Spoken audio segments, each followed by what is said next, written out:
role, similar to what Paige is doing, which is great to keep these guys around and girls when they can't do stuff when they're that talented. But of course, I'd rather see her wrestle. So I really hope she, especially since that means that she'd be replacing Baron Corbin, which means he'd be wrestling more. Yeah, they'll still find another role for him. Sad to say, they will absolutely find another role for him. So the other role for him is a butter roll backstage. News on the Ring of Honor front: Silas Young, as well as Daniels and Kazarian, are all done. Silas Young is going to finish up the year. Daniels and Kaz are already done, and we don't currently know what their future plans are. Now, as far as I can remember, Christopher Daniels was looking to retire, so that's probably where he's going. I don't know what Kazarian would want to do. I don't know how much more he wants to go. And wasn't Silas Young NXT bound or NXT rumored for a little while? Yeah. Well, I believe so. Well, that's going to be another one to watch. Kaz should go to Japan. That'd be to Japan. Be a good fit for him. And of course, if y'all watch Impact Wrestling, you know that Brian Cage has cashed in his X Division title, and he's taken Option C, which means he's the next guy in line for an Impact World title shot. And he's not no man, Dan. Oh, yes, I've heard that since that day one-ish. He is not a man. He's a machine. My favorite was the Lucha Underground stomps to the Terminator theme. Oh, yes. Still my favorite. Brian Cage is an awesome worker, and I think I really, really, really hope we see some good stuff from him in the future. Okay, so we're going to move on to our segments coming up here. But before we do, Dan, what was our trivia question at the beginning of the show? So the trivia question was, remember Shane Douglas? I remember. When he won the NWA tournament to become the NWA World Champion, and he threw the belt down and was like, "GCW, brother." Okay. They eventually had to crown a new champion. Who was that new champion? Okay, I can't think of who it might be, but I'm almost positive, if I remember correctly, it was a Smoky Mountain guy. Am I correct, at least in that assumption? The person did work for Smoky Mountain, yes. Okay. I don't know if it was Wild. Actually, I think it was Wild. They were there. Okay. Oh, God. It's going to kill... It's going to be like a big Smoky Mountain name. And, of course, the only names I'm thinking of right now are friggin' rock and roll. And I'm like, well, I know it wasn't them. I'm gonna kick myself when I hear the answer, because I'm gonna know who I should have known who it was. The thing I've known this for a long time. All right. I'm ready to hear. I am ready to hear the answer. The newly crowned NWA World Champion was Chris Candido. Damn it! That is a Smoky Mountain guy. Yeah. Son of a bitch. Which he then had to drop it a couple months later, because that's when they got signed to WWF. So.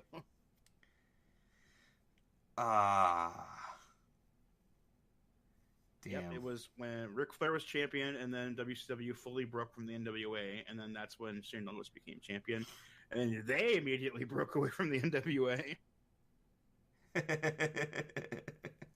And then a month or so later, Chris Candido won another tournament. And was NWA World Champion. I'm mad. I should have known that. That stinks. I definitely should have known that, and I did not. It's all right, though. It's all right. There'll be more trivia. Especially if we start to do the a live on YouTube element. We can see if people can answer the trivia question by the time we get to the segments. Oh, yeah. So, of course, this is where we want to give our shout-outs to our patrons. Glenn, Glenn Kukan, one of our co-hosts, is one of our patrons. Andrew Whitaker gets a shout-out.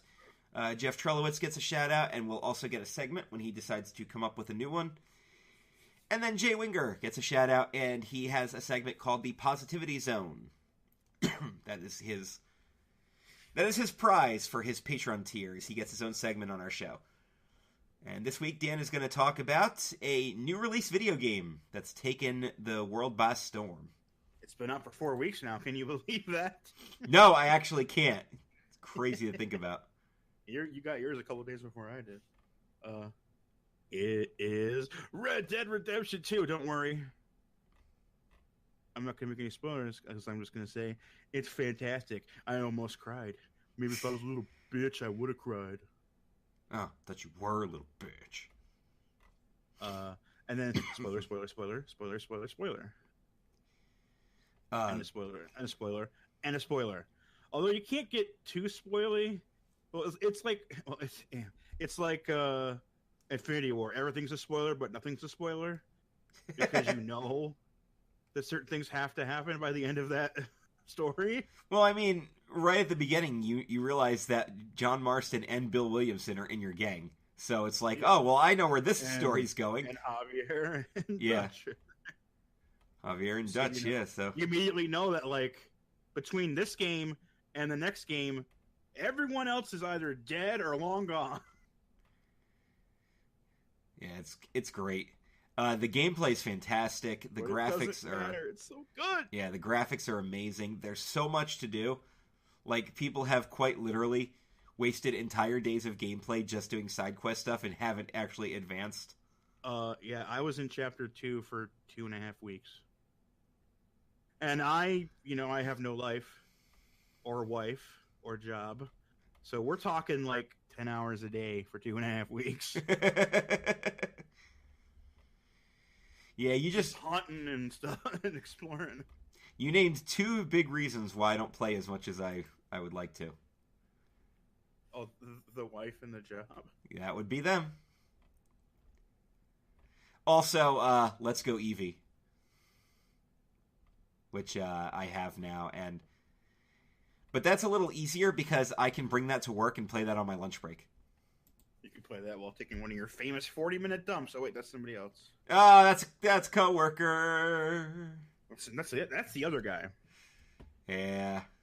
Oh man, it's so good. It's so good.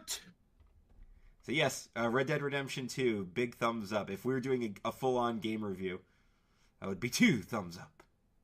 I wish my internet was better and I could have been streaming, because holy shit. Oh yeah, I would love to stream that game on here. If I had gotten it for Steam, I would have been streaming it all the time. But I got it on the PS4. Oh yeah, and your setup's different than it was before because you got the roommate. It's a little. It's harder to stream. More difficult to set that up. Yeah. It's harder to stream that way. It's easier to do it directly on my hardwired PC. So. Yeah. So yes. Real quick, speaking of that stuff, for those of you guys who have followed our web wrestling show, that I'm going to be doing a Night of Champions just so we can crown some champions. I think I'm going to do a special Survivor Series show after that, and just 4 or 5 4-on-4 elimination tag matches. But we're going to have group members who want to participate come up with a 4-person team to compete. And you can make it men's or women's. They can't fight each other because I haven't successfully modified the game to be able to do that. Yet.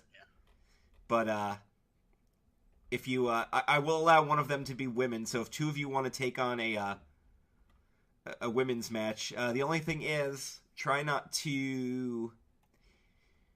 I mean, I guess it's okay if you have similar people on your team, as long. I just have to make sure that like everybody doesn't put, for example, Braun Strowman on their team, because then I won't be able to have any teams face each other. Like, if somebody wants Braun, then another person wants Braun, they can both have him. It would just be 2 different matches. So that's pretty much the only thing that would be affected there.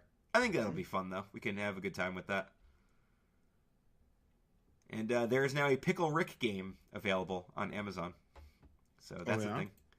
That's a thing. Although I actually do own a board game, or yeah, looks like it. I actually do own a Rick and Morty board game that I have yet to play. So that's something I'm actually really behind on, my board games. I have a couple of board games I've literally have not played yet, and I need to change that because I love board gaming, and my wife even enjoys board gaming, and I love all the gaming. All the gamings, yes, indeed. Especially in the last 20 years with the tabletop games, man. They really evolved around the turn of the century. All right, we have a what if segment here that I'm not 100% sure I remember happening. It's from Ken Scott. What if Dolph Ziggler never got that concussion from Jack Swagger? I genuinely don't remember this happening. What, when Ziggler got the concussion? Yeah, what like happened there with Swagger that... I think he just got a concussion, and then that was the storyline with him and Alberto. Was like, can Swagger do it? And so then Alberto just kept kicking him in the head, because that was the story. Oh, so yeah, it probably wouldn't have been so lame. And then they used it as a way for Ziggler to get depushed. Oh, well, that's just it. Then okay, if that's an element. Yes. As in, I don't think he's had a top tier push since then.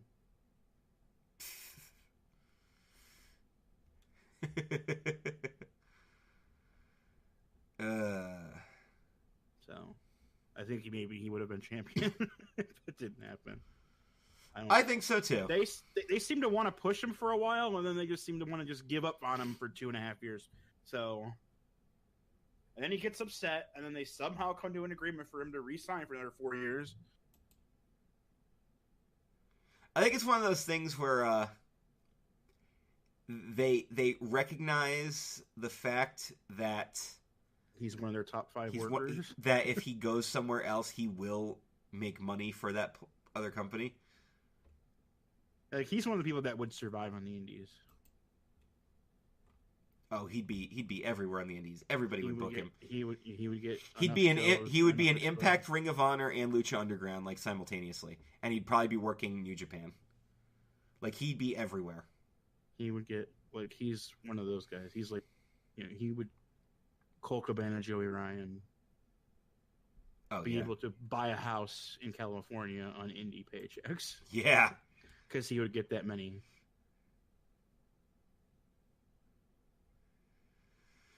So, I only have 2 things that Vince Googled this week, but I also have something that Luke Harper Googled, or tweeted, that I want to discuss. Luke Harper tweeted, just had a 15-minute deep conversation about Pokemon with my 6-year-old, and I couldn't be more lost. That's awesome. You know what that means.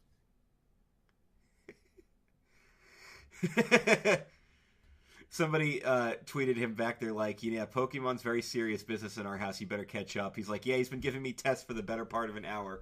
And then Harper goes, we just celebrated me correctly identifying Charmander. Also, Luke Harper paid it forward at Starbucks. He bought coffee for the guy behind him. So good for him. But Vince Googled 2 things this week that I want to share with you. He Googled, will my Thanksgiving turkey hatch from an egg? And, of course, posted a picture of the gobbledygooker. Because, of course, he did. Real quick, speaking of gobbledygooker, R-Truth appeared as him on SmackDown this week, and I lulled. Also, R-Truth was gold at Survivor Series when he showed up for the Raw Women's Hype-Up match and was like, yeah, I can't wait to win. We're going all the way. Not only did he have the wrong gender, but he had the wrong brand. Well, I guess he's teaming with Carmella, right? So yeah, for a mixed match. Well, because of Braun's injury, we have another replacement. It's like the 4th person to get swapped during this tournament. Yeah, jeez. Because they took out Ruby Riott and Natalya for Sasha and Bayley. Oh yeah, ridiculous. One more thing that Vince Googled that I thought was pretty funny. How could Enzo afford a Survivor Series ticket? Don't you know he's the real one? At real one. DJing shows that are free for all ages, but has a $10 cover charge. All right, Dan.